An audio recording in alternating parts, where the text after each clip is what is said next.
నియోజకవర్గంలో BRS party working president Sircilla శాసనసభ్యులు కేటీఆర్ పిలుపు మేరకు రాష్ట్ర మాజీ మంత్రివర్యులు సిద్దిపేట శాసనసభ్యులు తన్నీరు హరీష్ రావు ఆదేశాల ప్రకారం జహీరాబాద్ శాసనసభ్యులు మాణిక్రావు మరియు డీసీఎంఎస్ చైర్మన్ శివకుమార్ ఆధ్వర్యంలో రైతులకు సంపూర్ణ రుణమాఫీ చేయాలని ఆర్టీఓ ఆఫీస్ ముందు ధర్నాలో పాల్గొన్న రైతులు జహీరాబాద్ ఎమ్మెల్యే మాణిక్రావు మరియు డీసీఎంఎస్ చైర్మన్ శివకుమార్ మాట్లాడుతూ రైతులు అందరికీ ఎలాంటి ఆంక్షలు లేకుండా రుణమాఫీ చేయాలని డిమాండ్ చేశారు.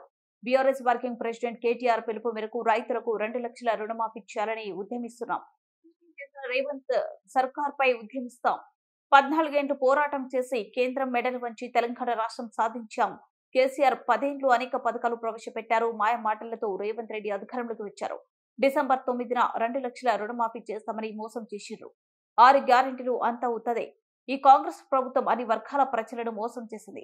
49,000 కోట్ల అయితేనే రైతులందరికీ రుణమాఫీ అవుతుంది. ఈ కార్యక్రమంలో మాజీ ఎస్సీ కార్పొరేషన్ చైర్మన్ నరోత్నం, మాజీ మార్కెట్ చైర్మన్ గుండప్ప, మాజీ ఆత్మ చైర్మన్ విజయ్ కుమార్, జహీరాబాద్ మండల పార్టీ అధ్యక్షులు తట్టు నారాయణ, జనసంఘం మండల పార్టీ అధ్యక్షులు వెంకటేశం, కోహిర్ మండల పార్టీ అధ్యక్షులు నర్సింహులు, నాల్కాల్ మండల పార్టీ అధ్యక్షులు రవీందర్, పిఎస్ఎస్ చైర్మన్ మంచందర్, మాజీ మున్సిపల్ చైర్మన్ తంజీం, మాజీ పట్టణ అధ్యక్షులు యాకూబ్ మొహిద్దీన్, సీనియర్ నాయకులు నామ రవికిరణ్, మాజీ కౌన్సిలర్ అబ్దుల్లా, తాజా మాజీ సర్పంచులు, ఎంపీటీసీలు, పార్టీ అధ్యక్షులు, బీఆర్ఎస్ ముఖ్య నాయకులు, రైతులు అధిక సంఖ్యలో పాల్గొన్నారు. ప్రభుత్వం రైతుల తరపు నుంచి పోరాడతాం.